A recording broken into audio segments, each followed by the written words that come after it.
અધિક માસ ચાલે છે એવો શબ્દ તમે સાંભળ્યો છે. ચાલો સમજીએ કે શું છે અધિક માસ, કેમ હોય છે, અને જો અધિક માસ ના હોત તો શું થતું. અધિક માસને પુરુષોત્તમ માસ પણ કહેવામાં આવે છે કે પુરુષોત્તમ છે ભગવાન વિષ્ણુનું બીજું નામ છે. અને અધિક માસ છે એ ખગોળીય ઘટના ઉપર આધાર રાખે છે. આપણું જે અંગ્રેજી કેલેન્ડર છે જેને ગ્રેગોરિયન કેલેન્ડર તરીકે ઓળખાય છે, જેને સૂર્યવર્ષ પણ કહેવાય છે, જેની અંદર દિવસ હોય છે 365.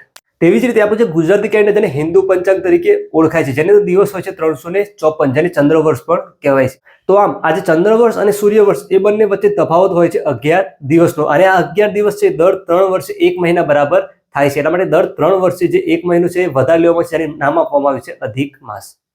હવે વાત કરીએ અધિક માસ ના હોત તો શું થતું. તો આપણા જે તિથિ પ્રમાણેના તહેવાર છે, જેમ કે હોળી છે, દિવાળી છે, તો આ જે બધા તહેવાર જેમ કે હોળી છે એ દર વર્ષે માર્ચની અંદર આવે છે. પણ જો અધિક માસ ના હોત તો દર વર્ષે શું થતું, તો હોળી છે 11 દિવસ વહેલા આવતી. મતલબ કે પહેલા જે માર્ચમાં આવે છે, પછી ફેબ્રુઆરીમાં આવતી, પછી જાન્યુઆરીમાં, એવી રીતે ડિસેમ્બર લગભગ ઠંડીની અંદર પણ જે હોળી છે મનાવવી પડતી.